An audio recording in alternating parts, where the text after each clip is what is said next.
Député, la parole est à Monsieur Jacques Krabal, dernier orateur inscrit pour le groupe RRDP. Vous avez 5 minutes, Monsieur le député.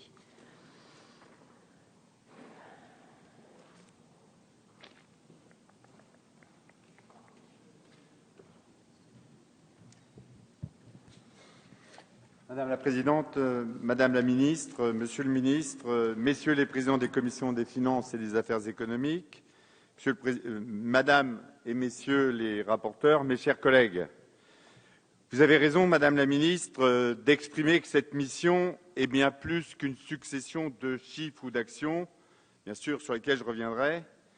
Bien évidemment, pour nous comme pour vous, cette mission s'inscrit dans l'expression d'une politique globale, transversale et interministérielle. Madame la Ministre, au nom des ministres du groupe radical, républicain, démocrate et citoyen, je tiens à vous dire à nouveau notre adhésion au choix d'élever ces préoccupations au statut de chantier prioritaire. Nous savons tous ici, dans cette Assemblée, que la France souffre d'une crise du logement profonde, d'un accroissement des inégalités au sein de tous nos territoires, en particulier dans les territoires ruraux, mais aussi d'un enracinement d'injustices criantes dans nos quartiers qui sont inévitablement facteurs de tension. Avec vous, nous avons déjà débattu dans cet hémicycle de plusieurs projets de loi substantiels. Je pense en particulier à la mobilisation du foncier bâti, du foncier public pour la construction de logements sociaux, au projet de loi qui permet au gouvernement de légiférer par ordonnance pour accélérer les réformes urgentes, mais également au projet de loi Allure et le projet de loi Ville et cohésion urbaine que nous examinerons prochainement.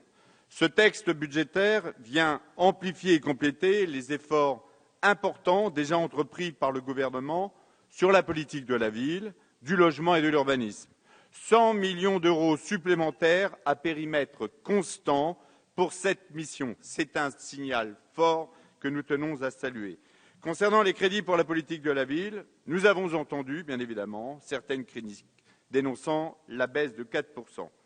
Nous ne pouvons pas nous réjouir de cette baisse, mais compte tenu des rigueurs polaires qui touchent nos finances publiques, c'est une baisse limitée, en particulier si on la compare à la baisse, ça a été dit, mais il faut le rappeler, de 40% qui a eu lieu entre 2008 et 2012, puis et surtout, c'est une baisse qui ne touche pas les crédits d'intervention qui sont sanctuarisés au niveau national. Certes, localement, il y aura des gagnants et des perdants, mais l'allocation des crédits se fera dans le sens d'une répartition plus équitable.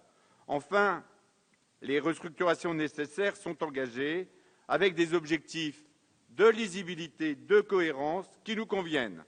Elles permettront de faire baisser les coûts de fonctionnement avec, par exemple, la fusion intelligente qui est proposée par plusieurs rapports du secrétaire général du comité interministériel des villes avec l'accès.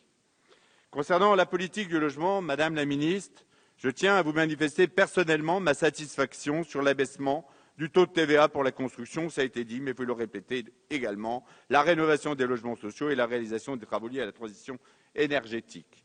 Je peux vous affirmer que ces mesures seront utiles et appréciées par les professionnels du secteur du bâtiment, notamment les artisans. Sur le terrain, nous attendons beaucoup également du nouveau dispositif qui porte votre nom. Je vous l'ai déjà dit à de nombreuses reprises, je veux vous le répéter, particulièrement dans les villes de Château-Thierry et de Villers-Cotterêts, la tension de logement ne fait aucun doute sur le marché locatif. Exclu des dispositifs fiscaux précédents, Robien, Borloo et Cellier, le sud de l'Aisne doit absolument pouvoir attirer des investisseurs pour répondre à la demande des locataires à la recherche de logements dits intermédiaires. Vous l'avez bien compris, mes chers collègues, que nous approuvons avec satisfaction les crédits de la mission que nous examinons. Mais nous tenons aussi à vous faire part, comme d'autres collègues l'ont fait, d'une interrogation, voire d'une inquiétude de la réforme des conditions d'assistance technique de l'État aux communes et à leurs groupements, l'ATESAT, et puis qui aura, si nous n'avons pas satisfaction sur ce sujet, des charges que subiront de plein fouet les communes et les communautés de communes rurales. Pouvez-vous nous éclairer sur cet aspect qui nous préoccupe? Et puis nous regrettons également le gel des aides personnelles au logement dit APL, le gel pur et simple, sans regarder les améliorations possibles de la répartition de ces crédits, ne nous paraît pas une sage décision. Je vais citer Jean de La Fontaine qui disait « Il faut faire un choix, n'en ayons qu'un, mais soyons certains que ce soit le bon. Et donc, Madame la Ministre, nous sollicitons l'évaluation de ces aides au logement, mais avec vous, Madame la Ministre, nous soutenons les plus modestes de nos concitoyens, comme vient de le rappeler ma collègue Dominique Orliac. Avec ces crédits, ce n'est pas rien, de 111 millions supplémentaires pour les plus défavorisés. Et donc, le groupe 2RDP votera les crédits de cette mission. Merci, monsieur le député.